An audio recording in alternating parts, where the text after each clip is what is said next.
Oke, selamat pagi semua. Suara saya jelas ya? Halo, cek cek. Pagi Pak. Oke, jelas ya suaranya ya. Nah, sekarang jadwalnya untuk presentasi nih. Siapa yang mau duluan? Nih ada Gary sama siapa nih kelompoknya? Gary sama Dava. Udah ada belum Dava? Nah, udah ada nih. Pas nih. Saat sama Rohman. Saat sama siapa nih? Saat Romi sama Abdul Rohman. Belum ya? Belum lengkap ya? Ayo Ger, mau duluan Ger?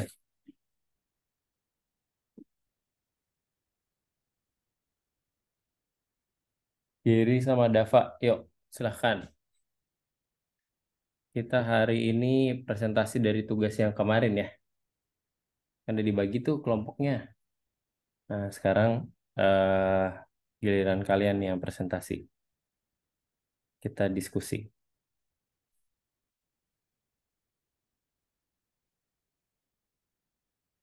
Angular ya. Sorry bukan Angular. Vue.js. Oke.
Oke, silahkan dimulai.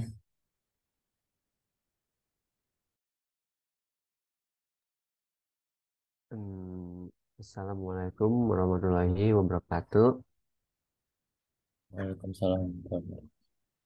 Eh, Kami dari kelompok 2 ya akan melakukan presentasi logik dengan framework bernama JavaScript Vue.js.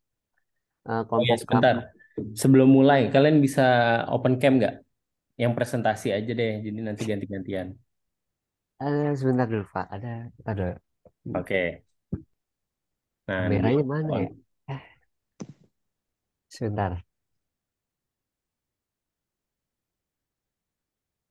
Nah, kalau kayak gini kan kelihatan gitu. Jangan kalian nggak pernah ketemu sekelas lagi. Wah, ternyata Gary yang ini gitu. Nggak ya? Pernah ya kuliah di kelas bareng ya? Kalau angkatan sebelumnya, 2 tahun sebelumnya yang pandemi itu, mereka nggak pernah ketemu ke kelas. Jadi waktu tahun kemarin saya ngajar di Telkom, akhir tahun itu semester pertama kali mereka ketemu di kelas. Jadi waktu saya tanya, ini di Telkom di mana ya kira-kira satu nanya tempat gitu mereka juga nggak tahu. Saya juga baru masuk Pak. Oh iya juga ya. Saya juga belum ke kampus ITTS sih. Nanti mungkin ya karena ini sebenarnya yang Pak Aul nih di semester depan mungkin saya nanti akan ngambil berapa mata kuliah. Bisa jadi nanti offline ya harusnya ya. Sekarang udah banyak yang offline so.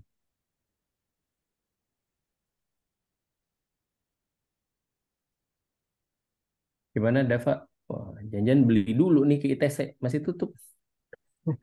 Android. Kayak webcamnya lagi dipakai dah. Lalu Oh, lagi pakai dipakai. pakai Oh ya udah, lanjut aja. Yang penting ada Gary nih sudah mewakili. Nah, yang lainnya siap-siap webcam ya. Sewa ya dulu atau beli gitu. Jam segini udah deh yang buka. sewa. Oke, lanjut. Dava. Oke.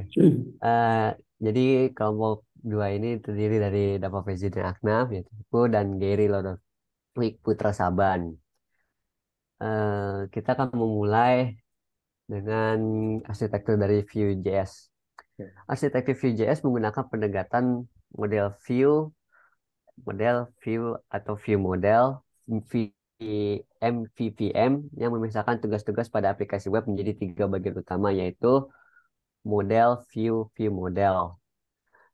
Model, model framework Vue.js berupa data atau state dari aplikasi. Model dapat berupa objek JavaScript sederhana, array, atau objek yang kompleks. Model juga bisa berinteraksi dengan server melalui permintaan HTTP atau mengambil data dari penyimpanan lokal. Lalu view adalah representasi visual dari model atau data. Ini terdiri dari elemen HTML yang dirender dengan menggunakan sintaks template view.js. View.js memakai sintaks template yang deklaratif untuk menghubungkan elemen HTML dengan model data. Lalu view model. View model bertindak sebagai penghubung antara model dan tampilan. Ini menyediakan metode dan logika yang diperlukan untuk memanipulasi data dan merespons perubahan dalam model. View model Vue.js disebut sebagai instance dari view dan terdiri dari komponen direktif, filter, dan logika lain yang mempengaruhi tampilan. Uh, Lalu ini kekurangan dan kelebihan Vue.js, yaitu kelebihannya adalah mudah dipelajari, fleksibel, performa yang cepat, dan ekosistem yang kuat.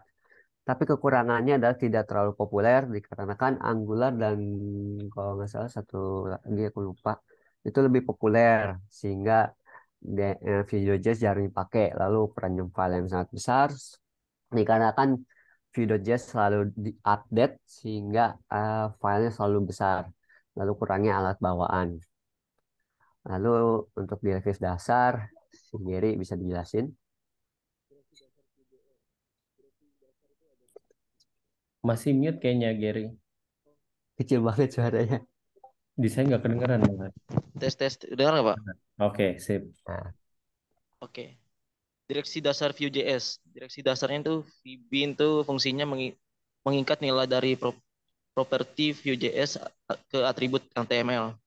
View model itu menciptakan dua arah, mengaktifkan antara elemen formulir dan properti Vue.js. VIF itu mengatur kondisi apakah elemen akan ditampilkan atau tidak berdasarkan nilai yang dievaluasi.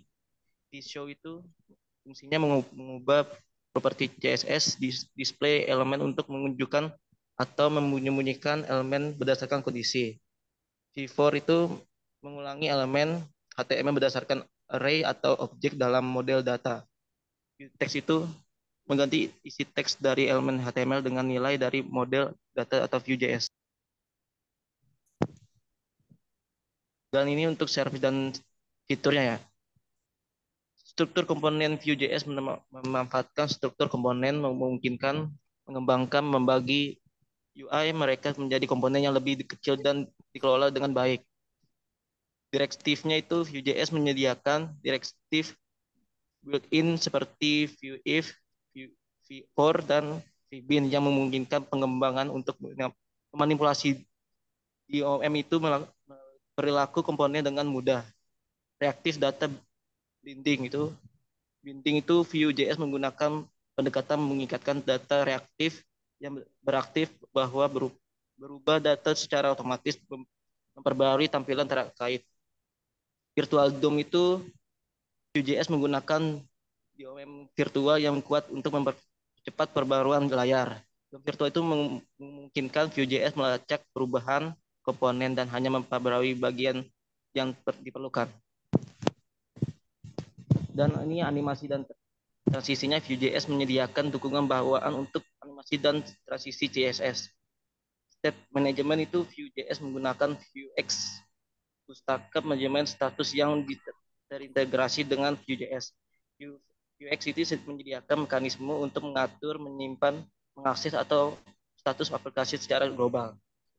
Tools dan ekosistem itu Vue.js didukung oleh ekosistem yang kuat, termasuk alat build seperti Vue CLI yang memudahkan pengembangan, pengujian, dan penyebaran proyek Vue.js. Oke, Jadi itu saja untuk penjelasan Vue.js. Ada yang mau Oke. ditanyakan? Gimana gimana teman-teman ada yang mau ditanyakan? Ini nggak ada demonya ya, Dava ya? Nggak ada, nggak ada. Nggak ada ya. nggak ada Pak, iya Pak. Bagusnya ada demo nih. Jadi kalian jelasin pakai vbind tadi kayak gimana, vif kayak gimana. Nah, minimal komponen-komponen dasarnya nanti kalian bisa jelasin. Itu untuk state management sih harusnya nanti di lebih advance lagi sih karena paradigmanya agak berubah untuk state management. Tapi minimal yang tadi data bindingnya dijelaskan. Hmm, Tadi saya kurang setuju tuh sama yang slide nomor 8 apa 7 ya. Coba lihat deh. Direktif dasar. 7 berarti. 7. Slide Oh, 7. kelebihan dan kekurangannya ya. Nah, kekurangan tidak populer. Ini sebenarnya view populer loh. Tahu nggak Populer. kenapa view populer? Karena Karena apa, yuk? Yang lain ada yang tahu nggak kenapa view kok populer? Kalau menurut saya sih populer. Ada yang bisa bantu saya atau enggak Pak, nggak populer gitu. menurut saya sih nggak terlalu populer soalnya saya nggak pernah dengar Vue.js Oh, sama nggak pernah sekali. dengar. Nggak pernah. Nih, yang lain gimana? Iya Pak, karena juga saya belum kenal Pak. Belum pernah dengar Vue.js ya? Hmm, Belum Pak, belum. Belum ya? Yang lain gimana? Adi, Pernah Pak, tapi nggak pernah make. oh, nggak Cuma pernah tahu pakai. doang. Iya. Jadi banyak ya, banyak informasi ya, informasi buat front end framework tuh kayak gini gitu. Tapi pernah dengar aja gitu ya, belum pernah. Nah, ini sebenarnya populer Vue.js ini karena apa? Karena dia itu biasanya full stack tuh biasa pakai Vue.js karena ada framework Laravel. Nah, kalau kalian lihat Laravel, mungkin di sini nih ada Romi baru datang nih. Pernah pakai Laravel nggak Rom? PHP Iya, Pak, pakai, Pak. pakai ya. Laravel biasanya front end-nya ke Vue.js ya, yang langsung integrated dia biasanya. Makanya sebenarnya tidak populer nih, saya kurang setuju sih. Itu aja. Nah, nanti baiknya sih nanti di minggu depan nih ada demo nih. Nanti kita obrolin deh. Jadi saya sih pengennya dari kelompok ini nanti di akhir jadi satu tugas akhir nih. Jadi setiap minggu kita akan review gitu. Kalian presentasi tiap minggu gitu. Misalnya minggu ini kan saya minta kalian untuk presentasi framework dasar yang kalian gunakan dulu nih. Peran kelebihan Vue.js dan yang lain-lain. Nanti nanti sekalian sambil lihat Angular, React, lalu ada Svelte, ada Ember. Nah, itu kayak gimana sih dari teman-teman? Nanti di akhir saya nggak mewajibkan kalian untuk kalau misalnya kelompoknya pakai Vue, ya berarti harus pakai Vue. Nggak, kalian bisa pakai yang ada di sini. Misalkan mau pakai AngularJS, oke, mau pakai React gitu. Misalkan ada teman-teman di sini minimal ada dua lah framework yang kita gunakan ya. Misalnya satu pakai React, yang satu misalnya pakai Angular gitu.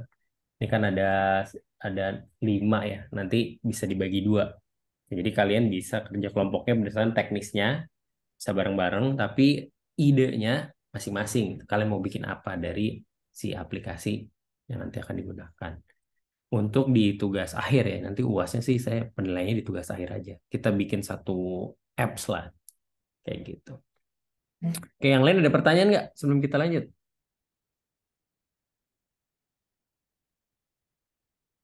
Dava sama Gary ya. Oke, kalau nggak ada mungkin cukup ya. Kita kasih kesempatan kelompok yang lain nih. Terima kasih ya, Dava dan Gary. iya Pak. Ya Pak, terima kasih Pak. Oke, nah sekarang siapa selanjutnya? Silahkan. Atau mau saya tunjuk nih? Ada yang mau mulai? Kelompok selanjutnya? Oh, yang lengkap nih, ada siapa nih? Heidi sama Yazid ya? Oke nih, tadi Yazid datang duluan juga nih. Oke, Heidi sama Yazid, silahkan. Kelompok berapa nih? Kelompok React ya? React JS ya? Iya Pak. Oke, open cam. Nah, ini populer nih React JS nih, harusnya lebih seru. Oke, Baik, Assalamualaikum warahmatullahi wabarakatuh. Waalaikumsalam. Selamat pagi semuanya. Eh, saya di sini bersama Heidi Angkawijana Teja ingin mempresentasikan hasil kerja kelompok kami yang membahas tentang React.js. Oke, ini di sini ada yang akan kita bahas yaitu apa itu React.js, terus arsitekturnya seperti apa, terus kelebihan dan juga kekurangannya, dan lebih dasar, dan juga service dan fitur dari React.js. Oke, apa itu React.js? Jadi React.js itu adalah sebuah open source library atau pustaka dari JavaScript yang dikembangkan oleh Facebook untuk membuat atau membangun UI atau user interface yang interaktif dan efisien. Jadi React.js ini digunakan secara luas dalam pengembangan aplikasi, terutama aplikasi web. Jadi ada beberapa arsitektur dari React.js. Jadi React.js itu arsitektur React.js mengacu pada cara struktur dan organisasi kode dalam pengembangan aplikasi menggunakan pustaka React.js. Jadi arsitektur ini berfokus pada komponen, virtual DOM, dan pengelolaan state dan siklus hidup komponen. Yang pertama itu komponen. Jadi komponen itu merupakan unit dasar dalam arsitektur React.js. Komponen merepresentasikan bagian dari antar muka pengguna atau UI yang dapat digunakan kembali dan dapat berinteraksi dengan data dan state. Komponen dalam React.js dapat berbentuk sebuah fungsi atau class. Oke, yang kedua itu adalah virtual DOM atau dokumen object model. Jadi virtual DOM itu adalah konsep utama dalam arsitektur React.js. Jadi ini adalah representasi virtual dari DOM aktual dan digunakan oleh React untuk memperbarui UI secara efisien. Ketika dalam perubahan dalam state atau props komponen, React membandingkan virtual DOM dengan DOM aktualnya, terus menemukan perubahan yang terjadi dan hanya memperbarui bagian-bagian yang diperlukan. Nah, ini yang membuat React.js ini cukup efisien karena dapat meminimalkan manipulasi langsung terhadap DOM aktual dan meningkatkan performa. Oke, nah selanjutnya itu arsitektur React.js yang ketiga yaitu ada state dan props. Jadi state itu adalah objek yang berisi data yang terkait dengan komponen. Jadi state dapat berubah selama masa hidup komponen dan digunakan untuk mempengaruhi tampilan UI. Jadi state diakses dan dikelola melalui metode setState. Seperti pada kode berikut, ini ada kelas komponen, mengextend dengan React komponennya, dan bisa kalian lihat semuanya. Dia ada constructor, props, super props, di state, terus home-nya itu nol, terus ada render, terus return di state. Nah, dan di sini ada button ketika klik dia akan memunculkan yang di atas. Oke, selanjutnya. Oke, yang selanjutnya itu ada props. Jadi props atau property adalah argumen yang dilewatkan dari komponen induk ke komponen anak. Jadi props bersifat read only. Artinya mereka tidak dapat diubah oleh komponen itu sendiri. Jadi props digunakan untuk mentransfer data dan fungsi antara komponen dalam aplikasi React. Seperti ini contoh code-nya. Oke, nah selanjutnya itu ada siklus hidup komponen atau jadi setiap siklus komponen dalam React memiliki siklus hidup yang terdiri dari serangkaian metode yang dipanggil pada tahap-tahap tertentu dalam siklus hidup komponen. Jadi contoh metodenya yaitu komponen demo.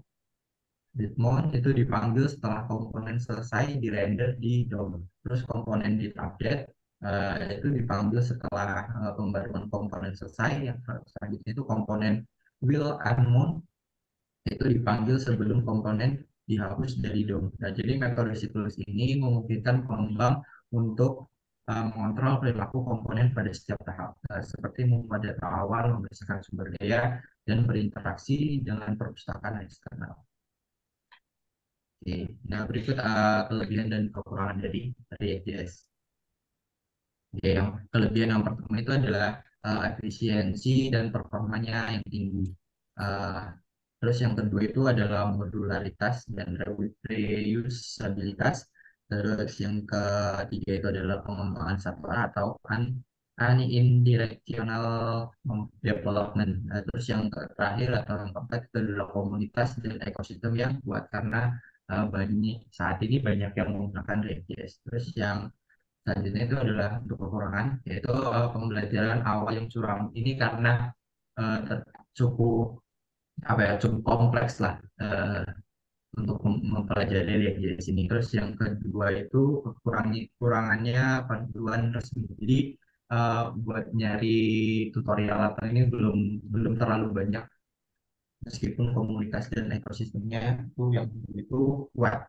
Oke, yang selanjutnya itu cuma atau hanya untuk UI layer. Jadi UX-nya itu belum. Terus yang selanjutnya itu konfigurasi yang rumit. Ya, itu seperti yang awal karena itu mengapa membawa pembelajaran awal yang suram, nah, yaitu karena konfigurasinya yang juga rumit. Oke, selanjutnya saya serahkan ke saudara Heidi.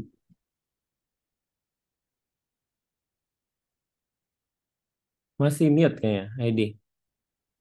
Suaranya nggak keluar. Oh ya, sorry, Bismillah. Jadi Ya. di sini saya ngambil alih tentang direktif dasar React.js. Dalam konteks React.js terdapat beberapa direktif dasar yang digunakan untuk memanipulasi tampilan UI dan mengatur perilaku komponen. Jadi ada beberapa direktif dasar, itu ada JSX, komponen, event handling, props, dan state. Nah, untuk JSX, yaitu kepanjangannya adalah JavaScript XML, adalah ekstensi sintaksis yang digunakan dalam React.js untuk menulis kode yang mirip dengan HTML di dalam JavaScript. JSX memungkinkan penulisan elemen dan komponen React secara langsung dalam kode JavaScript. Dalam proses kompilasi, JSX akan diubah menjadi kode JavaScript yang sesuai. Lalu selanjutnya ada komponen.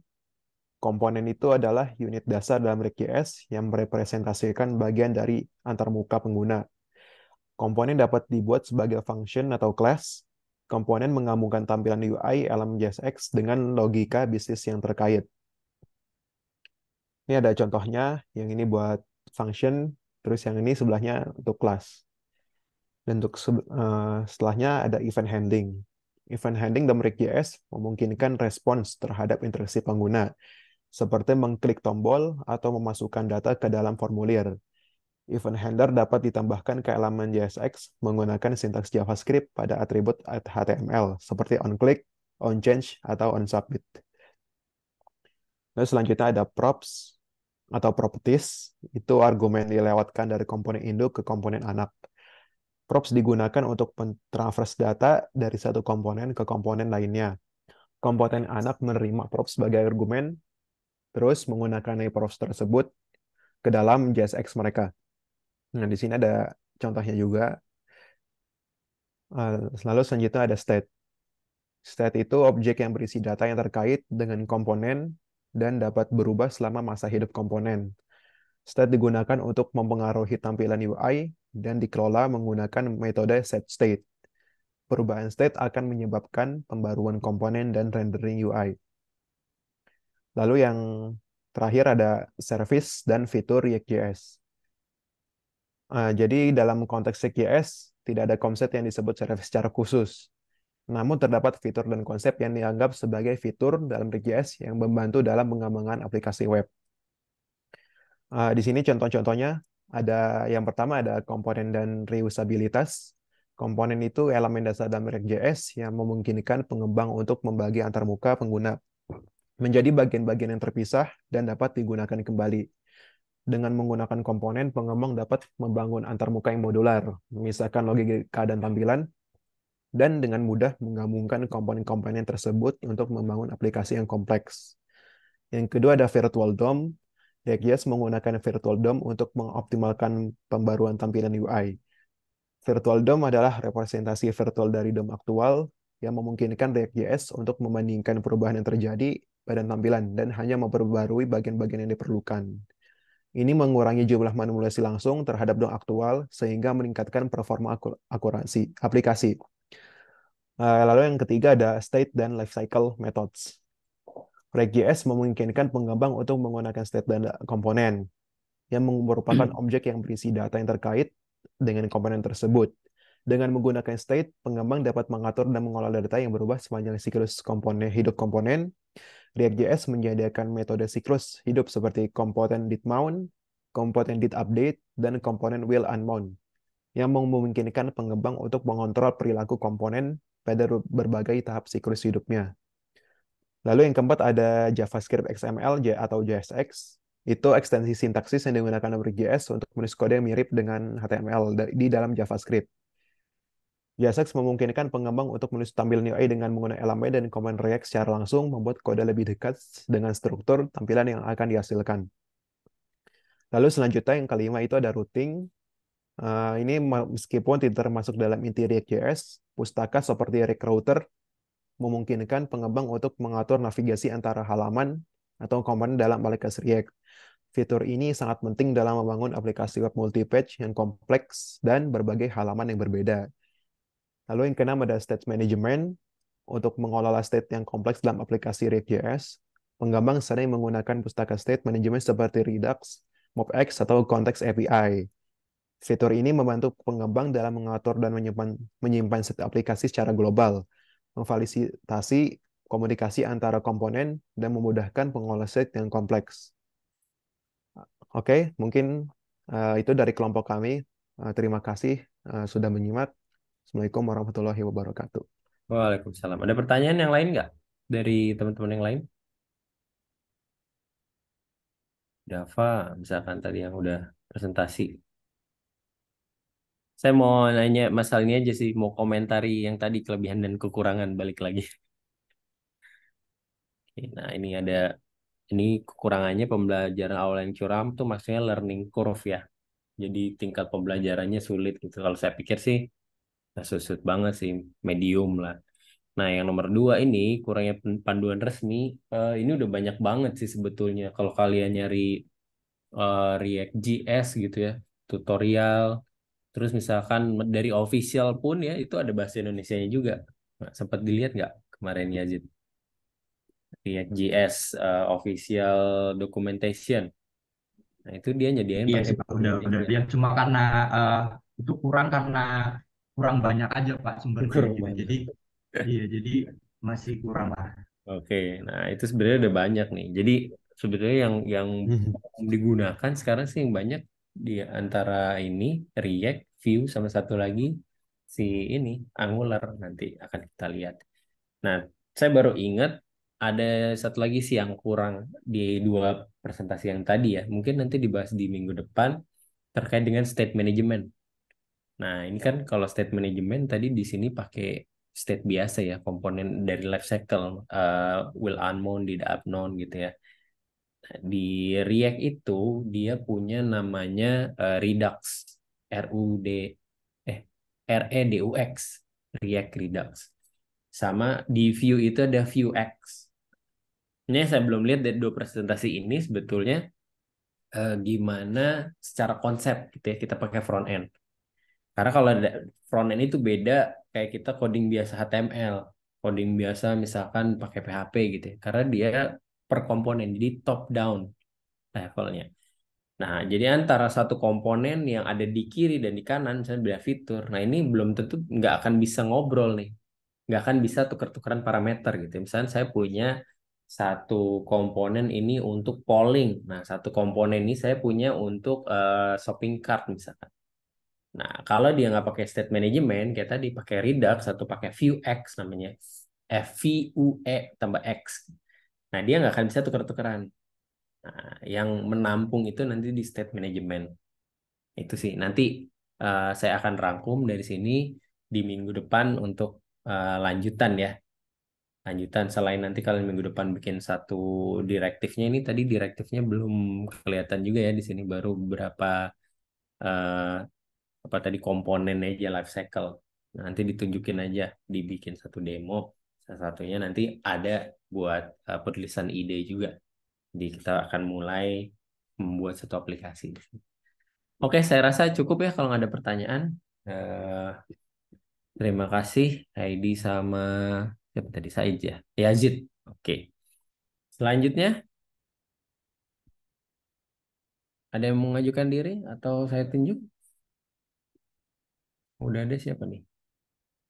Ahmad Farid sama Syahrul ada nggak? Ahmad Farid, Syahrul nggak ada ya? Iya, Sarulnya nggak ada, Pak. Oh, Syahrul yang nggak ada. Oke, sambil nunggu Syahrul deh. Nathan sama Diazaki udah ada ya? Diazaki ada. Nathan yang nggak ada.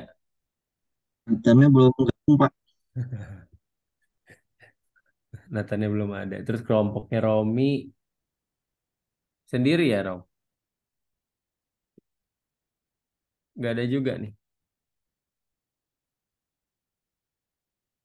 Romi sendiri juga nih. Romi, eh Abdurrahman Zawahari belum ada juga.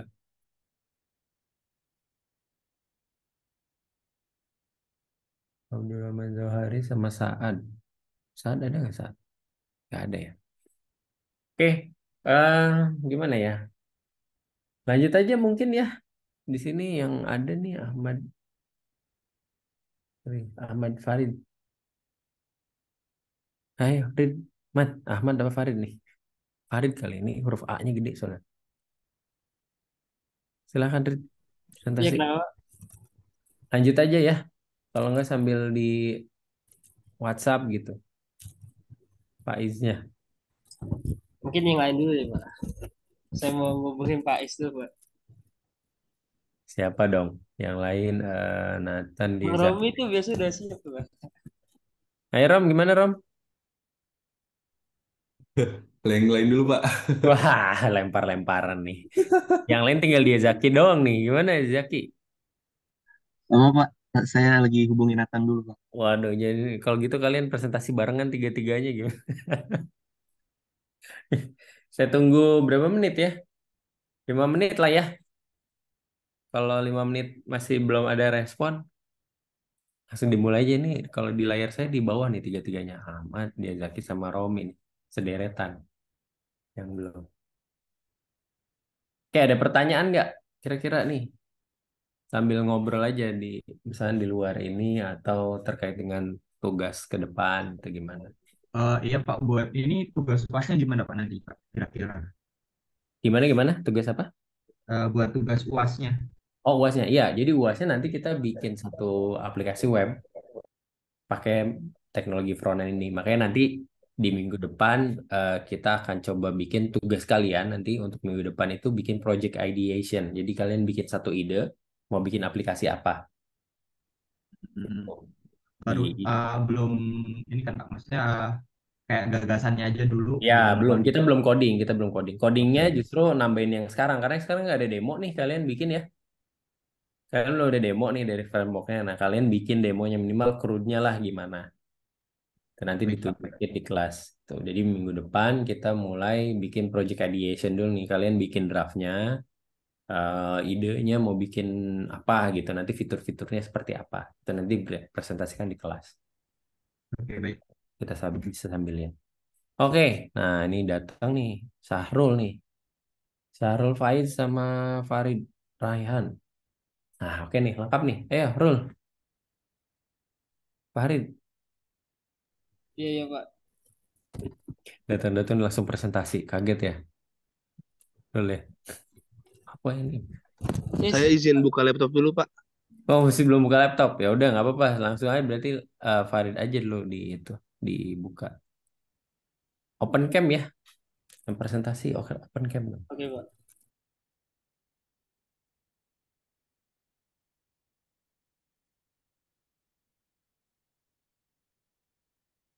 Kalian di sini rata-rata ngekos apa pulang pergi nih? Kalau ngekos daerah mana ya di situ ya? Saya belum lihat pemukiman sih paling Melati Mas kali ya. Depan WTC, Pak. Oh, depan WTC. Iya, ya, ada juga sih di situ. Bareng sama orang-orang kantor ya biasanya di situ. Karena kampus dari situ cuma ITT saja, nggak ada lagi yang lain kayaknya.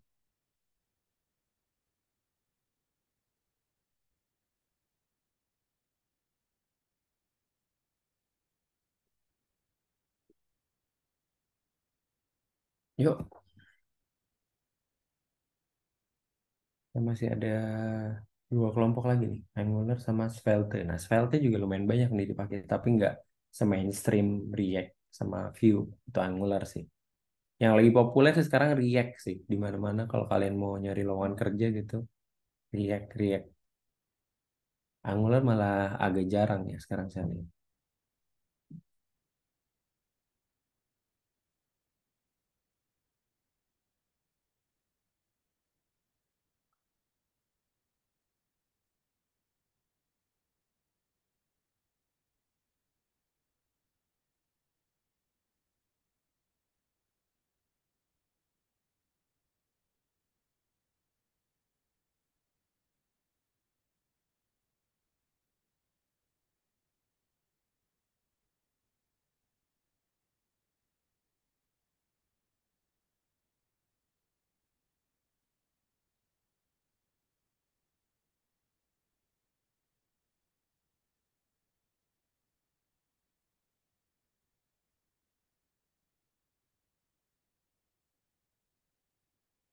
Ya gimana, Farid?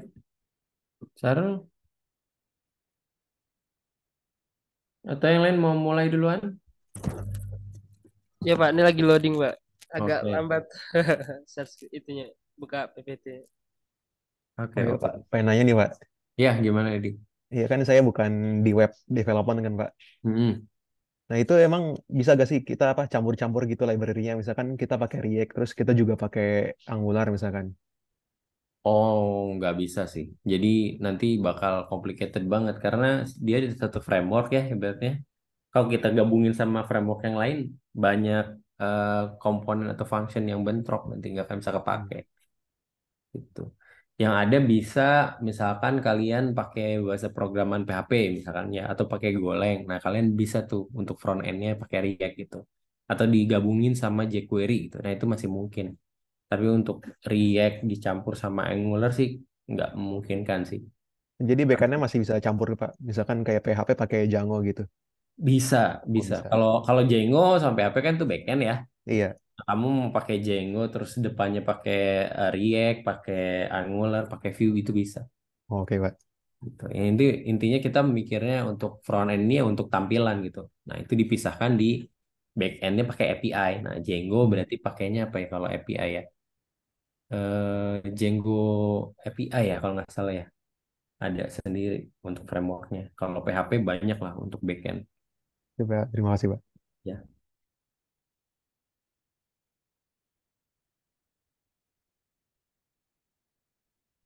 gimana Farid? Masih lemot?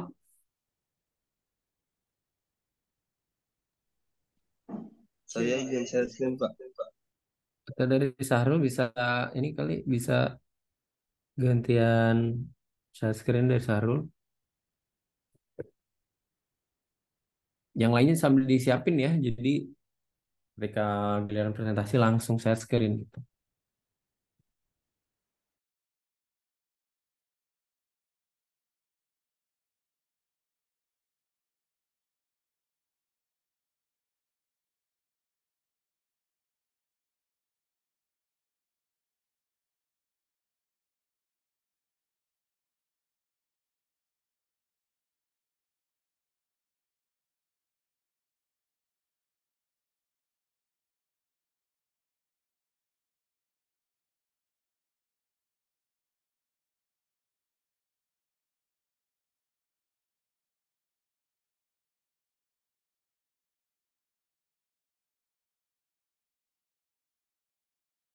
Sorry Putu. Nggak tahu nih internetnya bertrouble kayaknya. Ya lanjut. Silahkan lanjut.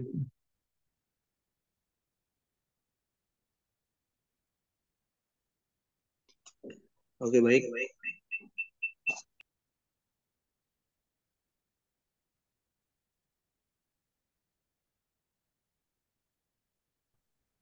Satu, dua, tiga. Bismillahirrahmanirrahim. Assalamualaikum warahmatullahi wabarakatuh.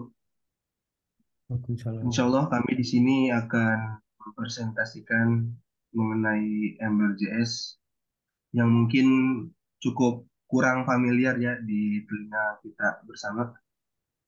Soalnya saya juga baru apa istilahnya baru dapat juga gitu ada kalau Ember.js. Soalnya kan biasanya yang familiar itu seperti Vue.js, kemudian React.js, AngularJS, bahkan mungkin yang Stealth tuh masih terdengar gitu. Tapi kalau Ember.js ini kurang familiar. Ya, jadi di sini ada slogannya, yaitu Ember.js ini adalah kerangka kerja untuk membuat aplikasi web yang ambisius gitu. Ember.js ini adalah sebuah framework JavaScript ya yang digunakan untuk membangun aplikasi web berbasis klien. Jadi client side ya. Kemudian Ember.js ini menawarkan pendekatan yang kuat dan terstruktur untuk pembangunan aplikasi web yang ambisius dan kompleks. Next. Nah, di sini ada apa corporate ataupun perusahaan ataupun instansi yang menggunakan Ember.js. Di antaranya ada Discourse, kemudian Yahoo, Zendesk, Groupon, Living Social, Code School. Untuk lebih banyak kita bisa melihat linknya ada di emberjs.com/ember/users.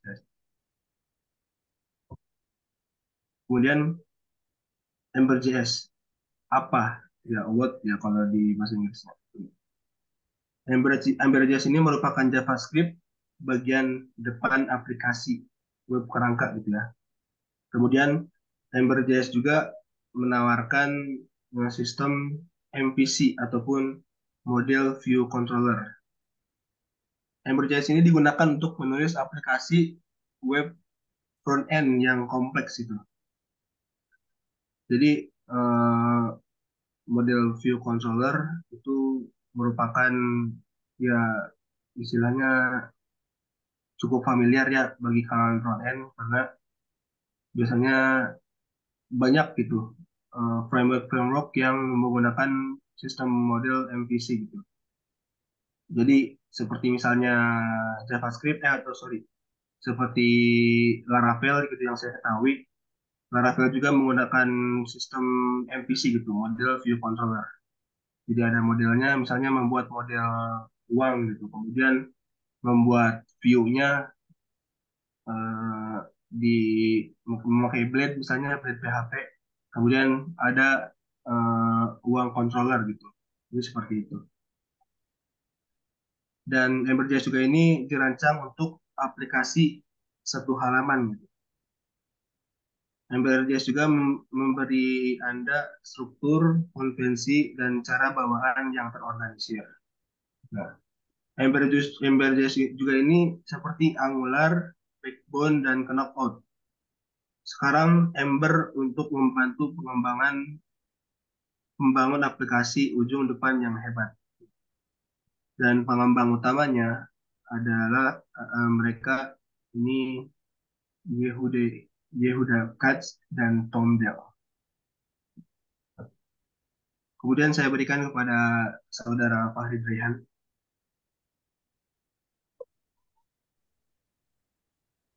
Oke, baik.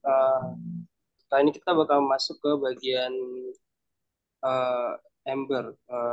Bagian sini ada organisasi kode logis. Jadi di sini kan dia konvensi mirip dengan latar belakang Rails. Dan juga dia memiliki kegigihan yang mudah, gitu kan. Jadi di sini kenapa harus menggunakan Ember gitu kan? Jadi karena dari segi organisasi kode logis dia konversi mirip dengan latar belakang Rails dan kegigihan yang mudah, dia menyimpan mudah. Terus di sini ada template pembaruan otomatis kedua arah, dia lebih kayak proprietful. Terus API objek bermanfaat, metode bawaan. Ember memiliki objek array dengan metode seperti berisi seperti filter by, sortir dengan dan lain-lain banyak jenisnya. Terus di bagian debugging, inspektur Ember untuk seperti digunakan di Firefox dan Chrome. Oke, next.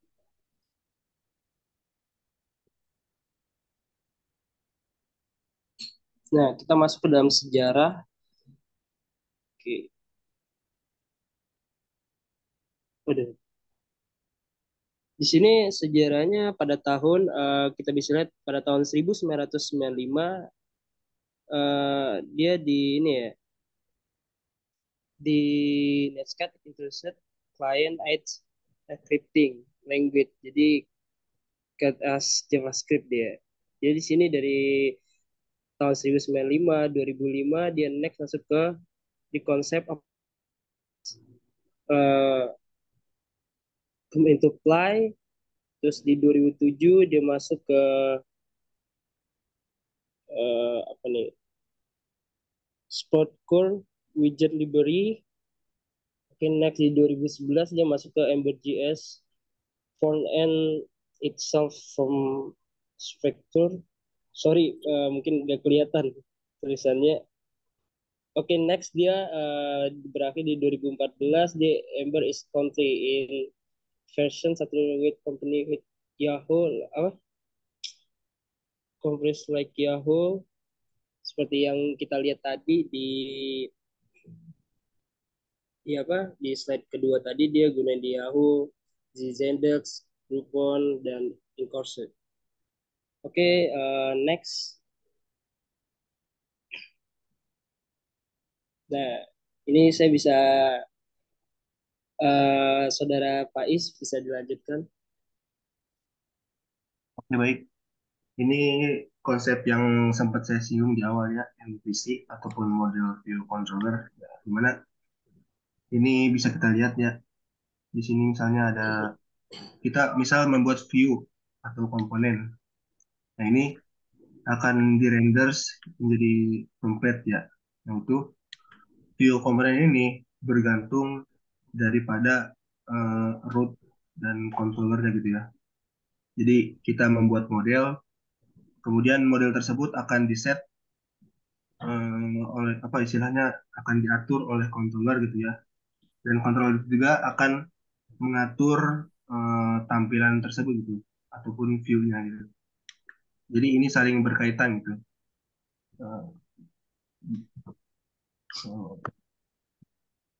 Nah, kemudian ada istilah Ember CLI. Ember CLI ini bertujuan untuk menjadi salah satunya Ember.js utilitas baris perintah yang dapat kita gunakan untuk membangun, mengembangkan, dan mengirimkan SPA yang ambisius.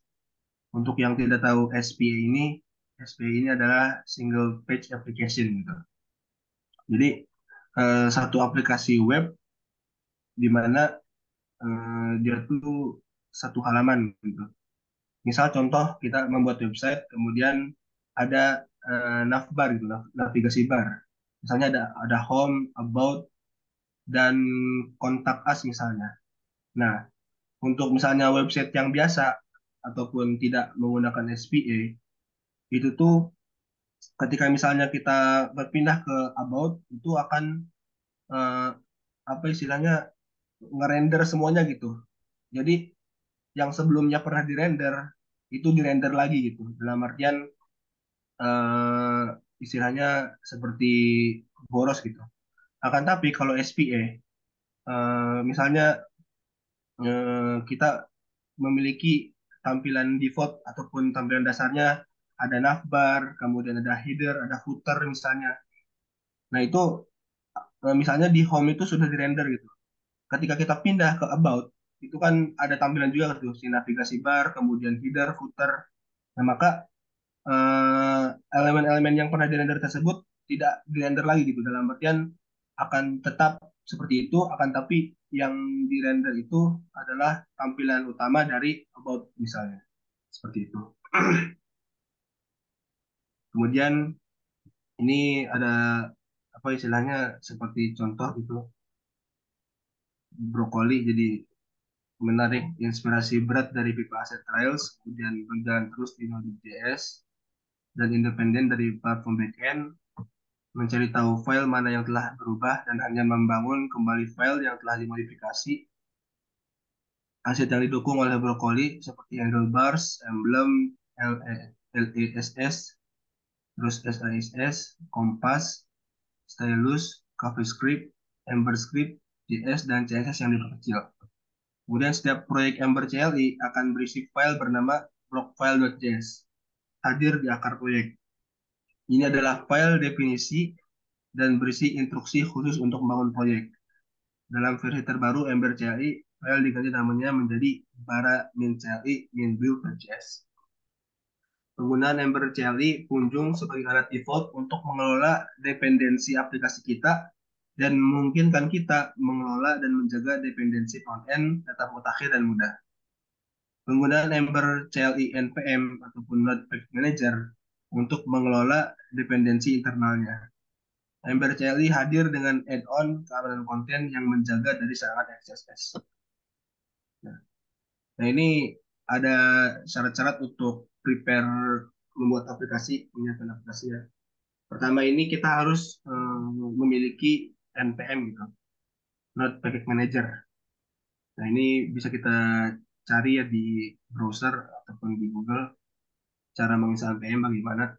Untuk orang-orang yang sering terjun di bidang web development, mungkin NPM ini sudah tidak terdengar asing lagi gitu. Karena biasanya untuk menginstal apa aplikasi apa library gitu itu kita bisa menggunakan npm gitu, Project Manager. Kemudian ada Ember CLI ya seperti tadi. Nah ini npm install, sorry ini ada typo ya, npm install min g Ember min CLI. Nah ini juga menginstal Ember CLI menggunakan Node Package Manager gitu. Kemudian kita juga menginstal npm install min g bower. Kemudian kita install juga phantom.js dengan cara npm install min g phantom.js. Ini sorry banyak typo ya.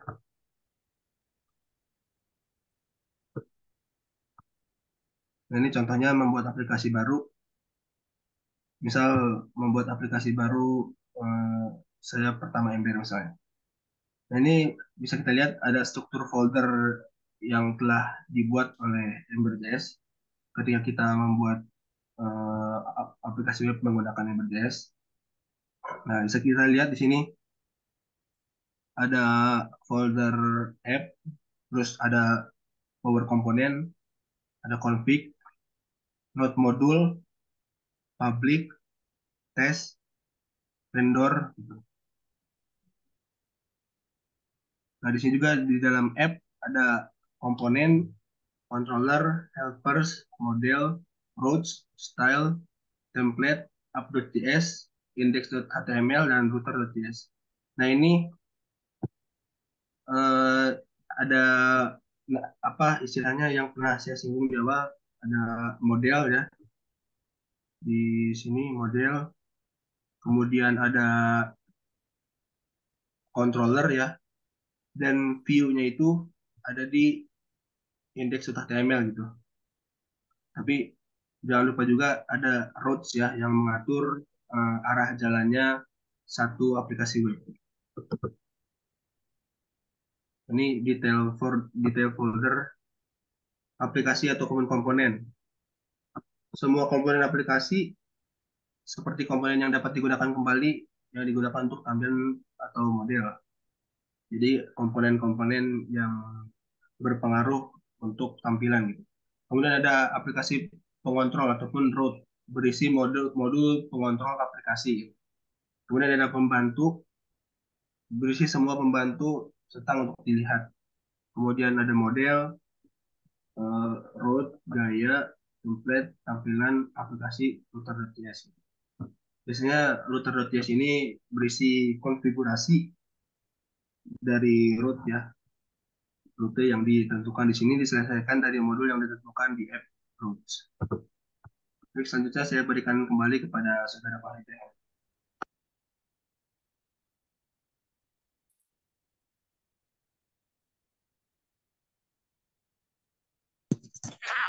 Oke, baik. Saya akan menjelaskan tentang lanjutan detail folder aplikasi. Jadi di sini ada application.js, mana titik masuk utama aplikasi dan yang berisi konfigurasi untuk Ember.js aplikasi. Dan dia juga memiliki kode bawaan yang dihasilkan untuk mengekspor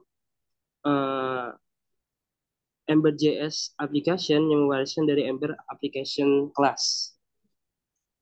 Oke, di sini ada juga index.js, di mana ada file utama untuk aplikasi web halaman tunggal, juga memiliki struktur aplikasi termasuk CSS file, termasuk pengaitan tertentu seperti content for head footer, content for body, dan content for body footer. Oke, next.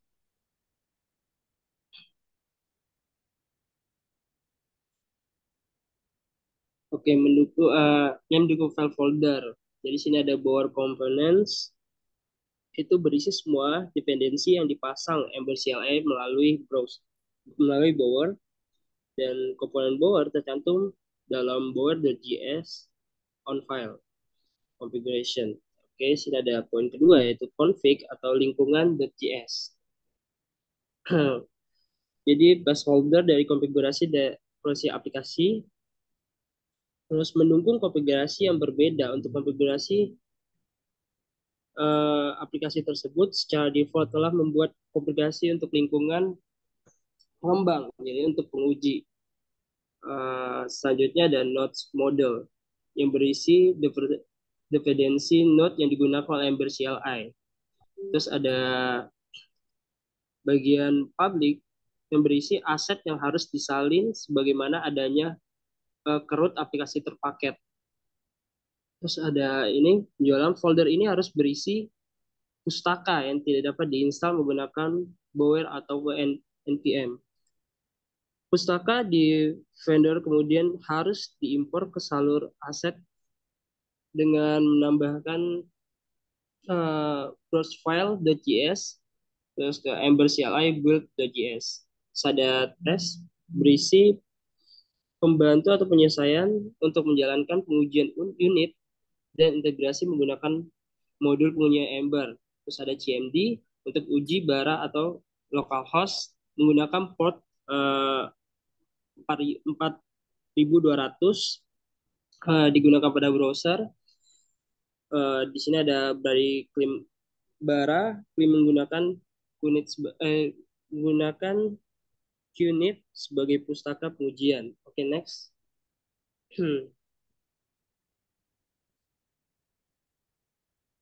Mendukung file dan folder lanjutan. Nah, bisa dilihat nih lebih jauh profile.js atau profile.js ke Ember CLI build.js. Sini buat instruksi untuk people line asset properly. Terus pustaka tambahan disertakan jika mengimport file, misalnya app.import buka kurung kutip bower components ke bootstrap, terus ke directory bits, ke CSS, dan ke bootstrap.js. Itu kayak pengalamatannya ya. Poin kedua, bower.json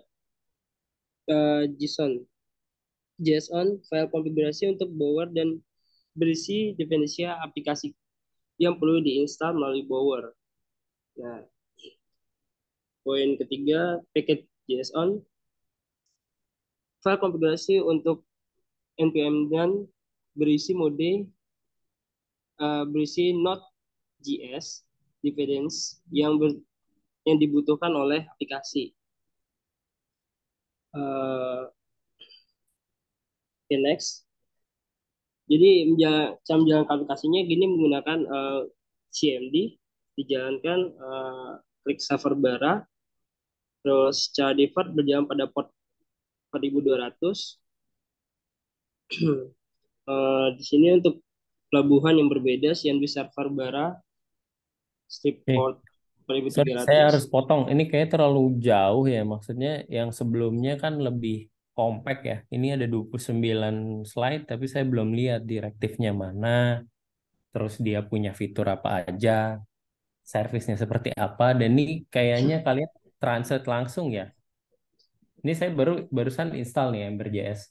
Nggak ada tuh di sini saya lihat yang kayak lingkungan.js, terus apa namanya tadi gaya.json dan lain-lain. Sini nggak ada. Itu dari mana ya? Dan ini versi Ember.js-nya versi berapa ya? Kayaknya udah kejauhan. Yang sekarang versi 5. Tadi terakhir kalian jelaskan di versi 1.8. Iya Pak, yang versi lama itu Pak. Iya Pak, betul Pak. Nah Soalnya ini kami juga kurang riset sih Pak. Soalnya baru oke. dengar juga Pak. Sama aja gitu maksud saya yang lainnya juga kan sama nih baru dengar tadi Vue.js juga baru dengar tapi presentasinya tuh lebih compact gitu dan dapat apa yang kita kemarin sepakati apa aja yang dipresentasikan masuk di situ. Saya mau ini mungkin di stop dulu ya kita ganti ke kelompok yang lain karena saya nggak bisa lihat nih di sini kayak dari presentasi yang udah ada ngambil terus kalian translate gitu. Saya ngelihatnya sih kayak gitu karena ini ya nggak sesuai sama yang kita obrolin sebelumnya gitu, requirement tugas saya sebelumnya. Jadi ini di minggu depan kalian perbaiki ya. Jadi coba lihat ke teman-teman kalian yang sebelumnya udah presentasi kayak gimana sih struktur presentasinya. Nanti kalian dipresentasiin lagi di minggu depan. Ditambah dengan tugas yang nanti akan kita sepakati juga di hari ini. Gitu ya. Oke, baik Pak. Thank you buat siapa nih tadi di sini nggak kelihatan sih ya mukanya ya. Tadi saya minta juga untuk open cam. Sebentar, saya lihat di sini deh. Buat Ahmad, Farid Rayhan sama Sahrul nanti diperbaiki presentasinya di minggu depan. Oke, karena terlalu lama nih, kita masih punya 2 kelompok lagi. Oke, mungkin itu aja ya. Nanti diperbaiki karena saya nggak ngelihat ini presentasi kalian riset buat sendiri. Saya ngelihatnya ini kalian tadi translate dari presentasi yang ada malah. Baik Pak, mohon maaf Pak. Oke, lanjut. Silakan mau Nathan dulu atau mau Romi nih.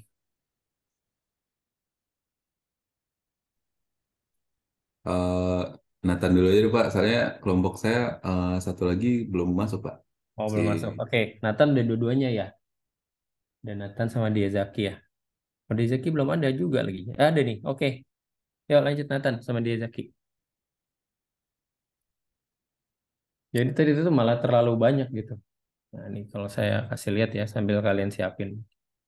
Ini barusan banget saya install. Bower.json sekarang udah nggak perlu kita install lagi. Ini saya barusan install nih Ember.js. Nggak ada tuh yang kayak tadi si apa namanya lingkungan, aplikasi, indeks dan lain-lain. Lihat aja di sini. Realize. Nah, ini kan app, styles, route, ada config di sini. Nah, ada core, beda sama yang dijelasin yang tadi. Nah, makanya itu saya tanya, ini versi yang 5 yang baru ya. Padahal kalau kita ngambil dari dokumentasinya udah cukup kok, banyak kok itu. Kita bisa ambil. Oke, itu aja. Yuk lanjut, Nathan.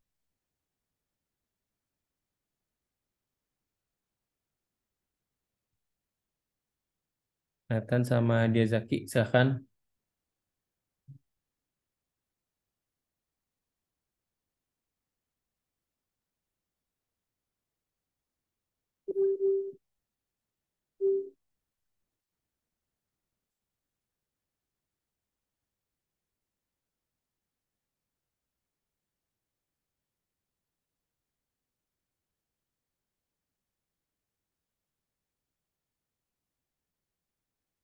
Halo, halo. Nathan sama Diazaki. Ada nggak orangnya nih?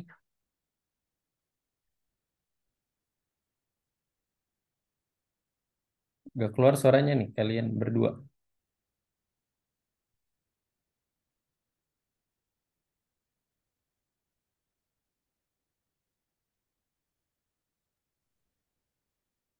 Dan share screen Pak. Ya, kelihatan. Coba open cam dong. Diazaki sama Nathan. Assalamualaikum warahmatullahi wabarakatuh. Jadi Oh, di kelompok ini saya dan Nathan akan menjelaskan Svelte JS. oke. Nathan mana nih? Belum kelihatan nih. Aduh, Pak Nathan kayaknya lagi kabar mandi. Waduh, udah lanjut dulu. Nanti kita panggil lagi. Ada bagian di presentasi kan ya? Ada deh, Pak. Oke.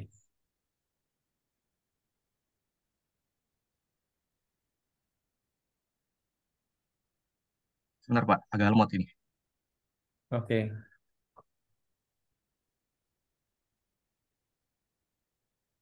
Oke, Svelte.js adalah framework JavaScript yang dikembangkan untuk membangun antar muka pengguna atau disebut UI yang responsif dan interaktif. Svelte.js ini dikembangkan oleh Rich Harris yang awalnya dirilis pada tahun 2016 dan mulai populer sepanjang 2019. Nah, untuk versi ketiganya ini dirilis pada April 2019. Pada versi ini memperkenalkan beberapa peningkatan pada kerangka kerja yang lebih jauh mendongkrak popularitasnya seperti perubahan penanganan negara setempat.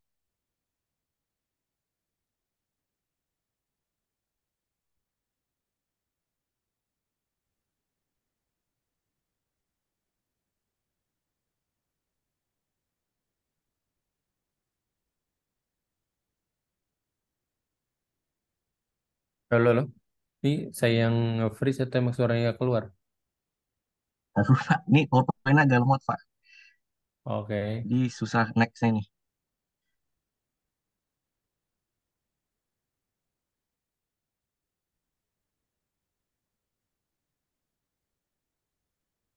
Share screen saya ke open Nathan dulu, Pak.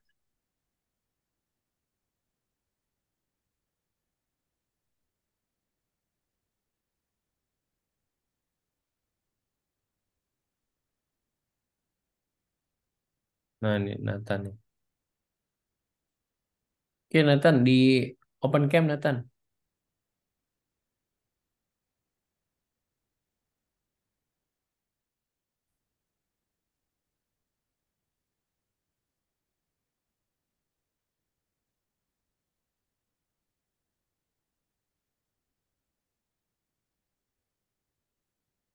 Next Slideshow, slide-nya Nathan. slideshow. Di klik slideshow tuh. Nah, oke. Iya, open cam-nya mana Nathan? Belum kelihatan nih. Ini Pak. Nah, oke. Sip. Mana tadi? Ah, ini udah kelihatan. Nah, gitu dong. Next Oke, slide-nya lanjut. Nathan.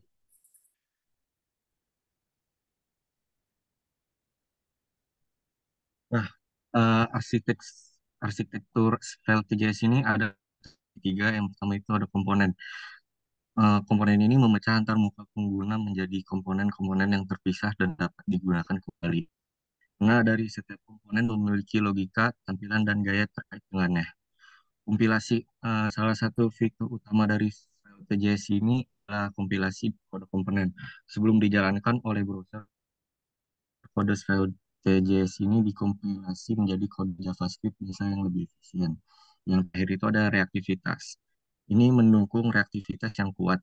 Ini berarti saat data berubah, tampilan komponen akan secara otomatis terbaru sesuai perubahan tersebut. Next.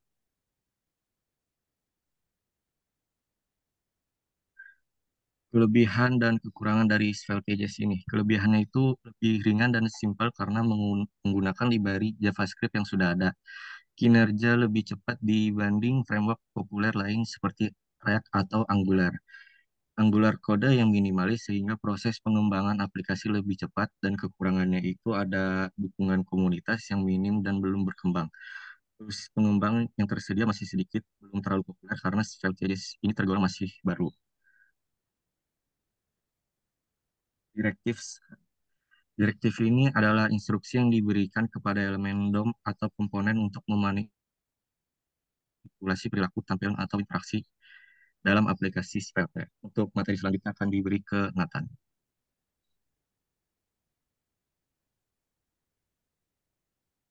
Oke, untuk yang selanjutnya ada pembahasan soal direktif. Direktif ini digunakan untuk mengendalikan conditional rendering. Dapat menggunakan if untuk memeriksa kondisi tertentu dan menampilkan elemen jika kondisi terpenuhi. Ini contohnya mungkin kalau di bahasa di framework lain beda sintaks tapi intinya sama. Kalau di Svelte ini dibuka dengan tanda pagar, terus ditutup dengan slash gini. Terus selanjutnya ada each. Each ini kayak looping gitu. Jadi dia pakainya itu each digunakan untuk melakukan iterasi melalui array atau objek dan membuat elemen yang berulang sesuai dengan data yang diberikan. Jadi dia ngambil data dari array terus diiterasi kayak gini. Misal di contohnya ini dia membuat list dari array items. Terus selanjutnya ada await digunakan saat menunggu hasil dari suatu operasi asinkron seperti pemanggilan API dan menampilkan indikator loading selama proses tunggu.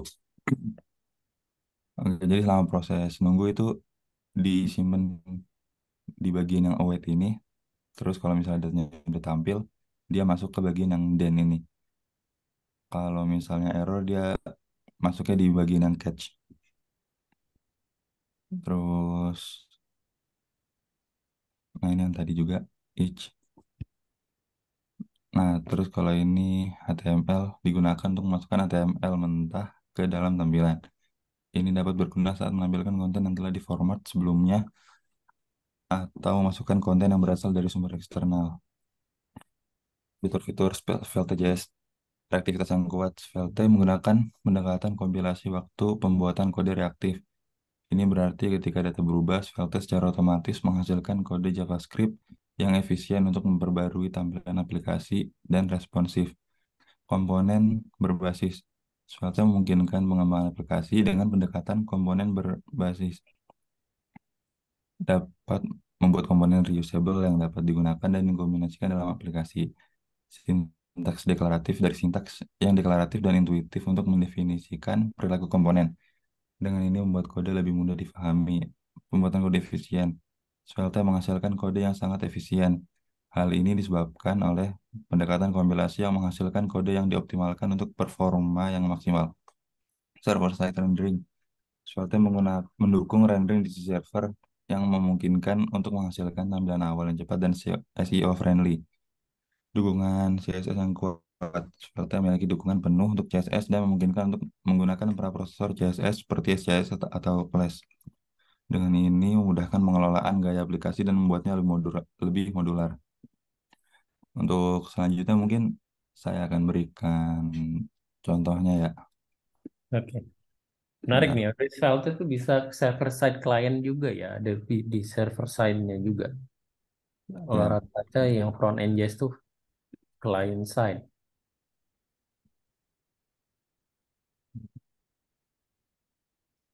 eh, mungkin dari contoh sintaksnya dulu ya, Mbak. Nah, ini untuk contoh yang if else tadi ini. If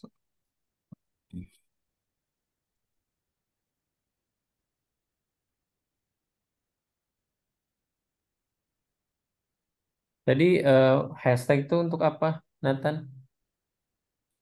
Mulai block code ya, Pak, atau hashtag itu untuk algoritma? dibuka Oh, terus bukanya. pakai slash. Oke, tutupnya pakai slash gitu ya. Ya. Nah, kalau ini misal countnya ini udah lebih dari 10, nanti Oke. dia bakal muncul teks paragraf yang tulisannya ini. Nah, kayak gitu contohnya, Pak. Oke. Itu untuk if else. Terus tadi yang reaktivitas. Bentar. Nah, reaktivitas itu misalnya gini. Bentar. Em,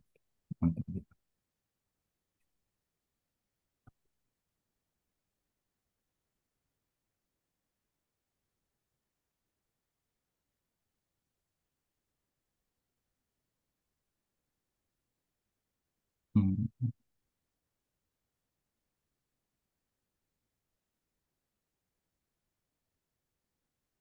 misal ini teks yang di bawahnya itu teks yang count dikali 2.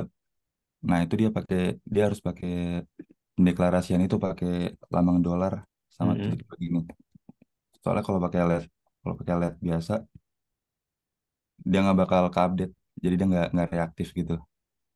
Nah, supaya Oke. dia reaktif harus pakai simbol dolar sama titik dua kayak gini. Reaktif tuh artinya chaining berarti ya. Nanti dia setelah LED-nya itu baru dia masuk ke simbol yang di bawahnya atau gimana? Itu dolar dolar titik dua itu memang harus kayak gitu ya simbolnya. Iya Pak, kalau di Svelte itu ini tuh Hmm. biar variabel itu jadi reaktif Pak. Jadi kalau datanya update, dia juga update gitu. Oke, coba dicontohin lagi tadi gimana? Nih kalau ini kan dia langsung update gini. Kalau misalnya dia pakai LED atau VAR, Nggak begitu update. begitu Oh, tanggalnya oke. berubah Jadi dia ada otomatis namanya update. variabel reaktif ya. Jadi ngupdate dua-duanya ya. Yang Iya Pak, dia ngupdate, terus yang bawahnya dia ngupdate juga. iya Pak. Oke. Terus tadi yang HTML mungkin tadi mau dicontohin. Nah, ya. Nah, ini tadi nih yang raw HTML. Jadi di sini kan di string dia ada tag strong, tapi pas di render yang Ya, harusnya dia jadi ya. tebal malah HTML tagnya yang keluar. Di escape ya berarti ya. Iya.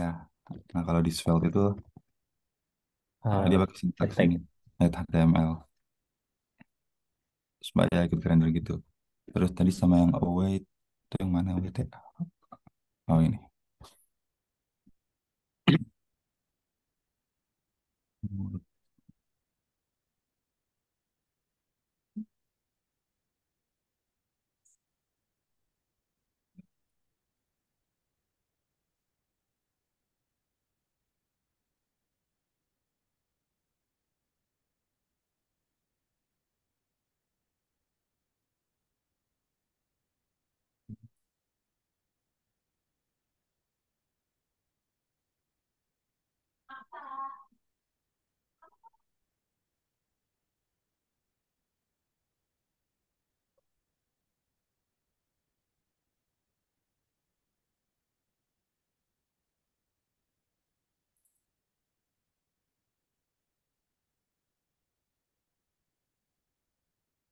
Oke, ini untuk Ini asinkronus ya. iya sinkronus Pak. Jadi di sini contohnya itu dia ngedapetin angka random dari kalau dia linknya di sini Pak. Dia Mm-mm. karena dia bawaan dari apa dari dokumentasi ini. Jadi saya kurang tahu gimana alurnya.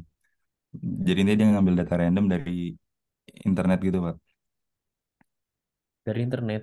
Coba lihat. Ah, ah. 93 promise get random number tuh kemana fungsinya? Dia kan sebenarnya ngambil dari ini Pak, dari direktori Dari utils. punya Coba lihat punya utils. Svelte ini. Random number, random number. Iya Pak, Nah, kayak itu gini. dari Kalau di utils. Excel dia Coba lihat gagal. utilsnya. Terus kalau dapet, nah kayak gitu Pak. Oke. Oh, dia yang Hmm. ngambil dari utils kan berarti utils.js kan. Nah, Iya, itu get gitu. random utils.js. Oke. Oke. Ada lagi? Ya, terus tadi sama yang ini apa? Yang each tadi itu yang mana kok? Saya lupa. Kamu tadi belum jelasin life cycle ya. Coba lihat life cycle. Pas saya kalau sebenarnya saya juga belum pelajari ini Pak. Oke, berarti ini harus ditambah ini nanti demo life cycle ya.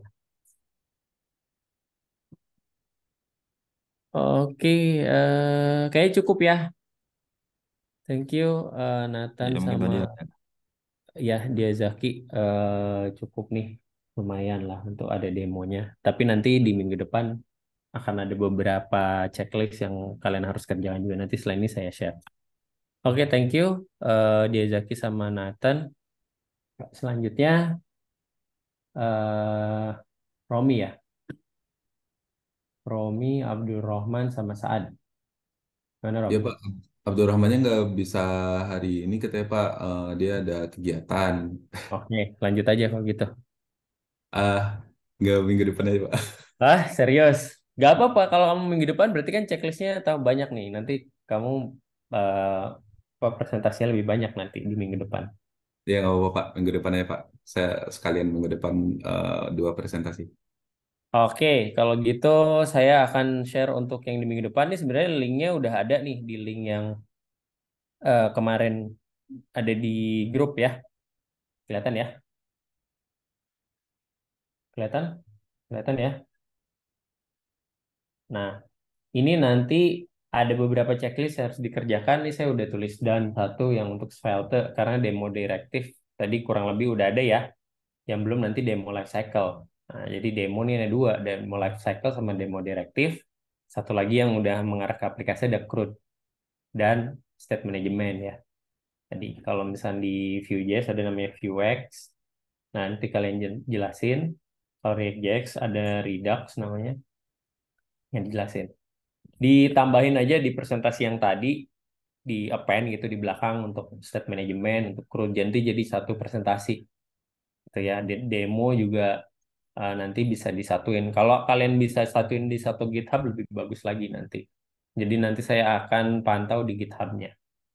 Nah, project ideation ini kalian yang perlu dibuat adalah project ideation tuh yang pertama ide projectnya mau bikin apa gitu ya. Terus setelah itu fiturnya. Nah, dua itu aja dulu. Saya mau lihat fitur-fiturnya seperti apa, idenya itu seperti apa. Fiturnya misalkan mulai dari kita punya autentikasi, terus kita punya misalkan shopping cart dan mau bikin e-commerce gitu ya. Nah, nanti di sini kalian kasih nama juga. Nah, project ideation ini bentuknya nanti presentasi juga. Kalau nanti tugas akhir itu kita ngumpulinnya ada satu laporan, satu lagi nanti hasil dari webnya. Itu web apps-nya. Nanti saya akan coba cari cara gimana supaya kita bisa di hosting. Gitu, entah itu nanti kita cari yang gratisan atau mungkin saya nanya Pak Aul deh, kira-kira ada nggak di kampus yang bisa kita gunakan. Gitu ya, ini Hosting, untuk ya hosting gimana? tempat saya aja, Pak. Gimana? Hosting tempat saya aja gratis. Saya bikinnya Boleh, nanti. boleh. Tapi kamu harus yang lain juga nih. Kalau kamu udah punya sendiri aman, tapi yang lain kan belum punya atau semuanya mau di tempat Romi semua nggak masalah sih. Semua tempat saya aja nggak apa-apa, Pak. Di Nah, server saya. oke, boleh. Nanti diajarin untuk pipelining-nya ya, berarti ya Rom ya, Ya, oke, Pak. Siap. SSH dan yang lain-lain. Oke. Oke. Ada pertanyaan? Jo ini linknya ada di sini ya. Di sini ini linknya nih. Nanti kalian klik aja di sini bisa edit kok. Terus tadi yang masih belum semua berarti kelompoknya ini ya, Ember.js ya. Nah, ini kalian harus presentasi ulang nih di minggu depan. Sesuaikan presentasinya sama yang tadi ya, yang Svelte, yang React tadi ya, sama Vue udah cukup mewakili.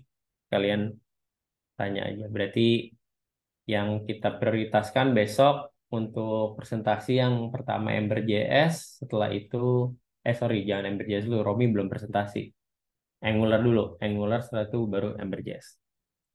Oke, gitu ya. Ada pertanyaan?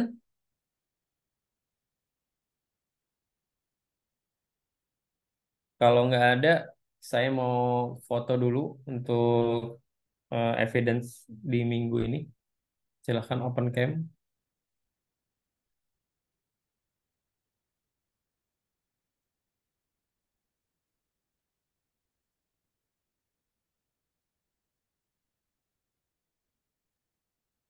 Pak, Yuk, mulai saya dulu. belum bisa buka kamera, Pak. Saya pindah ke HP dulu bentar ya, Pak. Oke, minggu depan cari kamera ya. Ini Pak, setting cannot start the video tuh, file to start the video. Oke. Settingnya Nanti lagi ada waktu seminggu lah kamu coba otak-atik gitu ya. baik Pak, mohon maaf Atau Pak. barengan sama teman yang lain gitu. Yang presentasi barengan di satu tempat. Oke, saya screenshot dulu. 1, 2, 3. Satu lagi. Oke, terima kasih semua. Kalau tidak ada pertanyaan, saya cukupkan sampai di sini. Kalau kita ketemu lagi minggu depan, jangan lupa tugasnya ya. Di week 13 saya sudah isi di eh, sheet yang Excel tadi. Nah, ini mudah-mudahan nanti kita update-nya di sini aja terus. Supaya nanti kelihatan. Nanti saya rapin lagi. Oke, terima kasih semua. Selamat pagi. Assalamualaikum warahmatullahi wabarakatuh. Makasih Pak. Waalaikumsalam warahmatullahi wabarakatuh. Pagi, Pak.